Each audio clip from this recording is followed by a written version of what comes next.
जैसे ही हम भजन संहिता की यात्रा करते हैं, आप देखेंगे कि कुछ भजनों के शीर्ष पर टिप्पणियां होती हैं। हम उन्हें शीर्ष लेख कहते हैं। वास्तव में हम अब भजन अध्याय 7 पर हैं और आप एक देखेंगे, आप इसे शायद एक हेडर कह सकते हैं। यह भजन 7 के इस हेडर में लिखा है दाऊद का एक शिगायोन। शिगायोन का अर्थ है भटकना। अब यह संभव है कि दाऊद ने एक परिचित धुन का उपयोग किया हो जो संगीत के पैमाने पर ऊपर और नीचे भटकती हो। हम निश्चित नहीं हैं कि यह वास्तव में किसकी ओर इशारा करता है, लेकिन मुझे यहां आगे पढ़ने दें। दाऊद का एक शिगायोन जिसे उसने कुश एक बिन्यामिनी के शब्दों के बारे में प्रभु के लिए गाया। अब हमें नहीं पता कि एक शिगायोन एक संगीत धुन के रूप में कैसा लगता था, और फिर से हमें नहीं पता कि कुश बिन्यामिनी कौन था। हम यह जानते हैं कि दाऊद का बिन्यामिनी गोत्र के साथ इतिहास इतना अच्छा नहीं था। वास्तव में 1 शमूएल 13 में प्रभु ने राजा शाऊल जो एक बिन्यामिनी था का न्याय किया और सिंहासन दाऊद को दिया जो यहूदा गोत्र का सदस्य था। अब मुझे नहीं लगता कि बिन्यामिनी गोत्र ने कभी इसे भुलाया और वे दाऊद की भी ज्यादा परवाह नहीं करते थे। अब इस शीर्षक से हमें पता चलता है कि दाऊद यह गीत कुछ ऐसा कहने के बारे में बना रहा था जो कुश ने कहा था, और यह स्पष्ट रूप से बहुत अच्छा इन नहीं था। तो यह एक भजन होगा जो चोट पहुंचाने वाले शब्दों के अनुभव के बारे में है। अब पद 1, हे प्रभु मेरे परमेश्वर, मैं आप में शरण लेता हूं, मुझे मेरे सभी पीछा करने वालों से बचाओ और मुझे छुड़ाओ। कहीं ऐसा ना हो कि वे शेर की तरह मेरी आत्मा को फाड़ दें, उसे टुकड़ों में चीर दें और कोई छुड़ाने वाला ना हो। दाऊद यहां मूल रूप से प्रार्थना करना शुरू कर देता है। वह आहत है, वह चाहता है कि प्रभु उसकी रक्षा करें, वह मदद मांग रहा है। अब यहां पद 3 में वह कहता है, हे प्रभु मेरे परमेश्वर, अगर मैंने यह किया है, अगर मेरे हाथों में कोई गलत है। पद 5 में, तो दुश्मन मेरी आत्मा का पीछा करे और उसे पकड़ ले। तो दाऊद यहां खुद को निरीक्षण के लिए खोल देता है। वैसे जब आप व्यक्तिगत रूप से हमला किए जा रहे हों तो इस कदम को न छोड़ें। आप जानते हैं, कभी कभी कठोर आलोचना के अंदर सच्चाई के कुछ अंश होते हैं और प्रभु आपके जीवन में एक अंधे स्थान को प्रकट कर सकते हैं। तो दाऊद अब जो कुछ भी प्रभु उसके जीवन में करना चाहते हैं उसके लिए समर्पण कर देता है। वह खुद को खोल देता है। प्रभु आप मेरे जीवन को ध्यान से देखें, शायद कुछ ऐसा हो रहा है जिसे ठीक करने की आवश्यकता है। वह यहां पद 8 में कहता है, हे प्रभु मुझे मेरी धार्मिकता के अनुसार न्याय करो, या आप इसे मेरे सही स्थिति के अर्थ में समझ सकते हैं। देखिए, हां, दाऊद कुश की ओर उंगली उठा सकता है, लेकिन शायद भगवान दाऊद की ओर उंगली उठा सकते हैं। तो यह एक पारदर्शी दृष्टिकोण है जो अब दाऊद आपको और मुझे बढ़ने की अनुमति देगा। ऐसे समय में जब हमें शायद अनुचित तरीके से व्यवहार किया जाता है या कोई हमारे साथ कठोर शब्द बोलता है। वैसे इस विशेष बदनामी से दाऊद के निर्दोष साबित होने का कोई रिकॉर्ड नहीं है, लेकिन मैं आपको बता सकता हूं दाऊद का इसके कारण भगवान के साथ एक गहरा संबंध बन गया। अब यहां भजन संहिता अध्याय 8 में हमारे पास एक और शीर्षक है। यह एक गायक मंडली के निर्देशक को संबोधित किया गया है। यहां लिखा है, गायक मंडली के मास्टर के लिए गिथी के अनुसार। गिथी फिर से किसी प्रकार के संगीत वाद्य यंत्र का संदर्भ है। स्पष्ट रूप से वह संगीत वाद्य यंत्र इस विशेष गीत के साथ होगा। दाऊद चाहता है कि इसे गिथी पर बजाया जाए। गिथी आखिरकार क्या है? खैर, हिब्रू विद्वानों का मानना है कि यह एक ऐसा वाद्य यंत्र था जिसे आप बजाते थे, जैसे एक ड्रम या एक केतली। हम बिल्कुल निश्चित नहीं है। अब दाऊद इस भजन की शुरुआत करता है और वह इसे उसी अभिव्यक्ति के साथ समाप्त करता है। तो आपके पास यहाँ कहने के लिए बुकएंड्स हैं और जो हमें विषय देते हैं, ये यहाँ पद 1 में है और फिर से पद 9 में। हे प्रभु, हमारे प्रभु, पृथ्वी पर आपका नाम कितना महान है। अब दाऊद यहां हमें कारण बताता है कि क्यों भगवान को ऊंचा उठाया जाना चाहिए।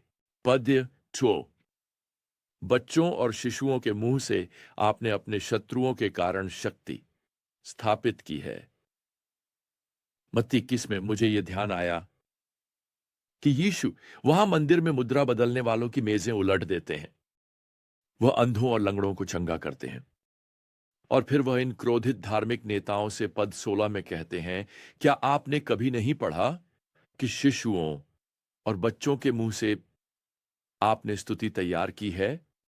वैसे वह इस पद को यही भजन अध्याय 8 में उद्धृत कर रहे हैं। भगवान को शक्तिशाली की आवश्यकता नहीं है। उन्हें अपनी स्तुति के लिए धार्मिक विद्वानों की आवश्यकता नहीं है। वह लंगड़ों से भी वह प्राप्त कर सकते हैं।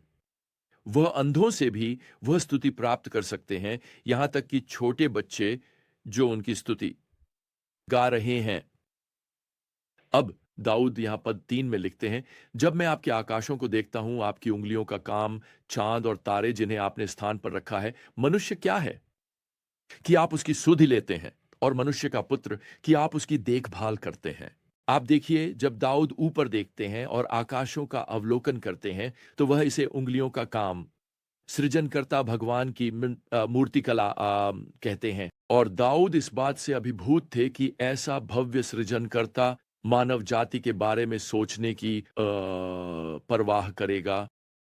वह यहां पद 5 में लिखते हैं, फिर भी आपने उसे स्वर्गीय प्राणियों से थोड़ा कम बनाया है। इसका क्या मतलब है? खैर, जो शब्द स्वर्गीय प्राणियों के लिए अनुवादित किया गया है वह एलोहिम है, जो भगवान का नाम है, जो बहुवचन है। पुराने नियम के ग्रीक अनुवाद, जिसे सेप्टुअजिंट के नाम से जाना जाता है, इसे स्वर्गदूतों या स्वर्गीय प्राणियों के रूप में अनुवादित करता है। और इसी तरह इब्रानियों के लेखक ने इसे अध्याय 2 और पद 7 में उद्धृत किया। इब्रानियों के लेखक ने भजन 8 के ग्रीक अनुवाद का उपयोग किया और उन्होंने लिखा कि थोड़े समय के लिए यीशु को स्वर्गदूतों से कम बनाया गया था। इसलिए वह इस बात पर जोर दे रहे हैं कि जब यीशु का जन्म यहां पृथ्वी पर हुआ था तो उनकी विनम्रता पर जोर दिया गया। लेकिन यहां भजन अध्याय 8 में दाऊद सीधे मसीहा का उल्लेख नहीं कर रहे हैं। वह मानव जाति के बारे में बात कर रहे हैं और वह इस बात पर आश्चर्यचकित हैं कि मानव जाति को एलोहिम भगवान से थोड़ा कम बनाया गया था। दूसरे शब्दों में, हम सबसे उच्चतम सृजित क्रम है भगवान की सृष्टि का शिखर। तो जब दाऊद ने शानदार चांद और सितारों को देखा तो वह चकित हो गए कि भगवान हमसे भी परवाह करेंगे और भगवान ने हमें थोड़ा कम बनाया खुद से। वाह! अब इससे पहले कि हम गर्व से फूलने लगें और इधर उधर घूमने लगें, दाऊद का मतलब यह नहीं है कि हमारे पास दिव्य गुण हैं या कि हम भगवान के बहुत करीब हैं। नहीं, दाऊद हमें यहां भगवान की मूल सृजनात्मक योजना की याद दिला रहे हैं।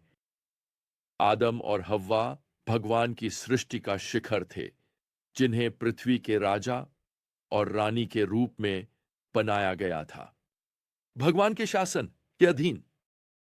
हमारे नीचे आपके पास पशु साम्राज्य है। जानवर आदम और हव्वा के अधीन थे, जो भगवान की शानदार सृष्टि के राजा और रानी थे। बिल्कुल, पाप ये सब बर्बाद कर देगा। दाऊद वर्णन करते हैं कि हमारा भविष्य एक दिन कैसा होगा। ये कैसा दिखेगा जब भगवान शाप को उलट देंगे और एक नई पृथ्वी और एक नया ब्रह्मांड बनाएंगे। प्रकाशित वाक्य अध्याय 21 इसका वर्णन करता है। तो मैं चाहता हूं कि आप अपने भविष्य को सुने प्रिय, क्योंकि दाऊद इसे यहां पद 5 में वर्णन करने वाले हैं। आपने उसे अर्थात मानव जाति को मुकुट पहनाया है। आपने मानव जाति को महिमा से मुकुट पहनाया है और सम्मान से। आपने उसे अपने हाथों के कार्यों पर प्रभुत्व दिया है। आपने सभी चीजों को उसके पैरों के नीचे रखा है। सभी भेड़ें और बैल और साथ ही मैदान के जानवर, आकाश के पक्षी और समुद्र की मछलियां। तो प्रिय, यहां आपका भविष्य है जब एक दिन आप यीशु मसीह के साथ सहराज करेंगे। प्रकाशित वाक्य अध्याय 20 में राज्य में, तो आपके पास पृथ्वी और पशु साम्राज्य पर पूर्ण और परिपूर्ण प्रभुत्व होगा। आपके मूल क्रम में वापस हमारे महान एलोहिम सृष्टिकर्ता भगवान के क्रम के ठीक नीचे बनाया गया। वैसे मैं आपको याद दिलाना चाहता हूं कि दाऊद यहां पद 5 में यह नहीं कहते कि आप जानवरों से थोड़ा ऊंचे हैं। नहीं, इसे समझे। वो कहते हैं आप भगवान से थोड़ा नीचे हैं। चार्ल्स डार्विन ने एक बार लिखा था कि मनुष्य पृथ्वी पर उभरने वाला सबसे कुशल जानवर है। कितना दुखद। आप देखिए, दूसरे शब्दों में आप सिर्फ एक समझदार जानवर हैं। आप सिर्फ एक श्रेष्ठ स्तनधारी हैं। यही आप हैं। खैर, यह वह नहीं है जो भगवान का वचन यहां पद 5 में कहता है। आपको पशु साम्राज्य से बहुत ऊपर बनाया गया है। आप भगवान के ठीक नीचे हैं। एक आपको विशेष महिमा वचन और सम्मान से माला पहनाई गई है। तो मुझे इसे इस तरह से समेटने दें। यदि आप अनुचित आलोचना के शिकार रहे हैं, शायद अन्यायपूर्ण व्यवहार, कठोर शब्द, शायद आप इस निष्कर्ष पर पहुंच रहे हैं कि खैर, आप कोई नहीं हैं। आप उस कुत्ते या बिल्ली से ज्यादा बेहतर नहीं हैं और कोई आपकी परवाह नहीं करता। सच्चाई से कुछ भी अधिक दूर नहीं हो सकता। मैं चाहता हूं कि आप आज रात बाहर जाएं। मैं चाहता हूं कि आप सितारों की ओर देखें। मैं चाहता हूं कि आप उन पक्षियों के शाम के गीत सुने। वे भगवान की रचना है और वह आपको एक नई पृथ्वी और एक नए ब्रह्मांड पर अधिकार देंगे। और यह पूरी तरह से तब साकार होगा जब आप मसीह के साथ एक राजा और रानी के रूप में शासन करेंगे आने वाले परमेश्वर के राज्य में। वाह, आपका भविष्य वास्तव में अकल्पनीय और गौरवशाली है। और इसके साथ आपके भविष्य की शाही महिमा। खैर, हमारे पास समय समाप्त हो गया है।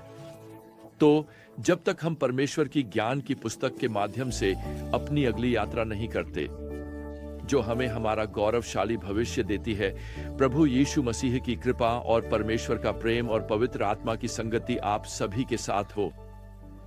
आमीन।